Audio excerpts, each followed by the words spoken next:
수십 년 동안 파나마 운하는 태평양과 대서양을 연결하는 세계 주요 해운 경로로 자리 잡아왔습니다. 최근 트럼프도 기자회견을 통해 군사적, 경제적 위협을 해서라도 뺏어올 것은 뺏어오고 합병시킬 것은 합병시키겠다고 언급을 했는데 사실상 파나마 운하의 반환을 요구하는 듯한 발언이었죠. 이 발언 이후 국제사회는 초긴장 상태에 빠졌습니다.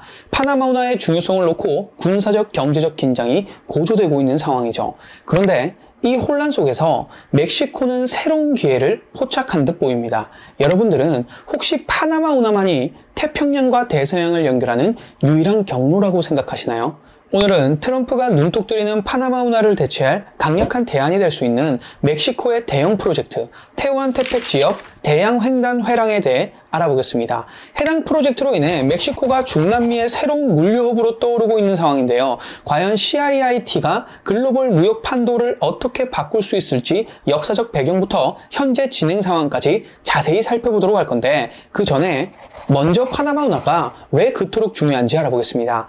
파나마 운하는 1914년 완공된 이후 100년이 넘게 태평양과 대서양을 연결하며 글로벌 무역의 핵심 경로로 자리 잡아왔습니다. 이 운하는 대형 선박들이 남미 끝의 마젤란 해협을 우회하지 않고 수천 킬로미터를 단축하면서 무역 비용과 시간을 크게 절약할 수 있었습니다. 그런데 최근 몇 년간 여러 가지 요인들로 인해 파나마 운하의 한계점이 점차 드러나고 있죠. 먼저 가장 큰 문제는 기후변화입니다. 파나마 운하의 핵심인 카툰 호수는 운하의 수문 시스템을 작동시키는 데 필요한 물의 60% 이상을 공급하고 있는데 최근 몇 년간 가뭄으로 인해 이 호수의 수위가 사상 최저치를 기록했습니다. 이로 인해 선박 통과량이 줄고 운송 지연은 물론 글로벌 공급망까지 혼란에 빠지는 상황이 전개됐었죠. 그리고 파나마 운하를 통과하기 위해 지불해야 하는 통행료도 만만치가 않습니다. 선박의 크기와 유형, 적재량에 따라 다르지만 일반적으로 화물선은 수만 달러에서 최대 50만 달러에 달하는 통행료를 지불해야 합니다. 특히 운하를 우선적으로 통과하려는 선박들은 경매를 통해 통과 순반을 구매해야 하고 이 경매 비용은 수백만 달러까지 치솟습니다. 이러한 추가 비용은 글로벌 해운업계에 막대한 부담을 주게 되고 결국 소비자들에게도 영향을 미치는 요인으로 작용하고 있죠. 뿐만 아니라 파나마 운하의 주요 항구 5곳 중 2곳은 이미 중국계의 기업인 CK 허치슨 홀딩스가 운영권을 보유하고 있습니다. 미국 입장에서 물류의 핵심 경로로 여겨지는 파나마 운하가 점차 중국의 영향력에 놓이게 되면서 지정학적 갈등도 심화되고 있는 상황입니다. 결국 이러한 문제들로 인해 파나마 운하의 신뢰성을 약화시키고 있는 가운데 멕시코의 테우안테펙 지역 대양 횡단 회랑 프로젝트가 파나마 운하의 한계를 보완하고 글로벌 물류에 새로운 가능성을 제시할 강력한 대안으로 주목받고 있습니다. 우선 CIIT 프로젝트가 뭔지 간단하게 알려드리겠습니다. CIIT는 멕시코가 태평양과 대서양을 연결하기 위해 만든 대규모 복합 운송 시스템입니다. 해당 프로젝트는 크게 K라인, FA라인, Z라인 세 가지 철도 노선으로 나뉘어져 있습니다. K라인은 태평양 연안 도시들을 연결하는 노선이고 지역 농산물이나 공산품 같은 걸 국내외로 빠르게 운송할 수 있도록 설계됐습니다. 다음은 FA라인인데 이건 대서양 연안과 멕시코의 마야트레인을 연결하는 노선입니다. 해당 라인을 통해 관광산업 활성화를 목표로 하고 있고 멕시코 동부와 중미까지 이어주는 역할을 할 것으로 기대하고 있습니다. 그리고 가장 중요한 게 Z라인입니다. 이건 태평양과 대서양을 직접 연결하는 CIIT의 중심축이라고 볼 수 있습니다.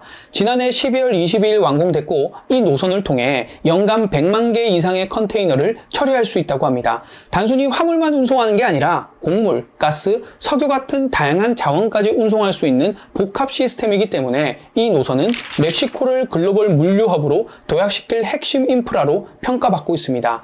CIIT는 단순히 물류를 연결하는 것에서 그치지 않습니다.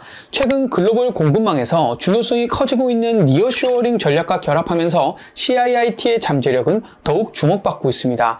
니어쇼어링이란 미중 갈등 이전에 인건비가 낮은 국가에 제조 공장을 두었던 오프쇼어링과 달리 목표 시장과 가까운 지역으로 제조 및 공급망을 이전하는 전략입니다. 최근 미중 무역 전쟁과 러우 전쟁으로 글로벌 공급망이 흔들리면서 미국은 첨단 산업은 자국으로 리쇼어링을 하고 일반 제조업은 미국 인근 국가 국가로 니어쇼어링을 하는 전략을 채택했었는데 멕시코가 미국과 국경이 접하고 있고 저렴한 인건비에 육로 운송 가능성까지 있어 니어쇼어링의 최대 수혜국으로 떠오르고 있는 상태입니다. 멕시코는 CIIT 경로를 따라 조성된 10개의 특별 경제구역에서 기업들에게 세금 감면, 관세 인하 등 다양한 혜택을 제공하고 있고 약 500억 달러 규모의 민간 투자와 55만 개 이상의 신규 일자리가 창출될 것으로 전망하고 있습니다.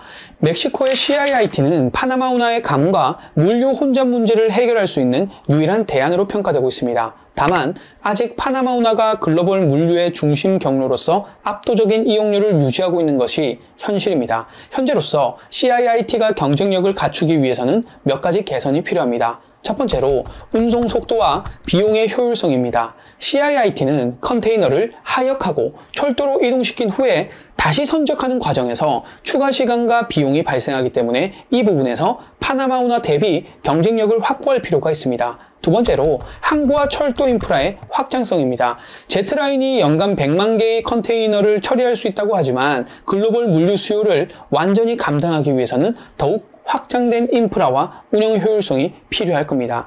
이러한 개선이 이루어진다면 멕시코 정부는 CIIT가 단순한 물류 경로를 넘어 멕시코 GDP를 약 2.65% 증가시키고 지역 경제를 활성화하며 글로벌 물류의 새로운 중심지로 자리 잡을 것으로 기대하고 있습니다.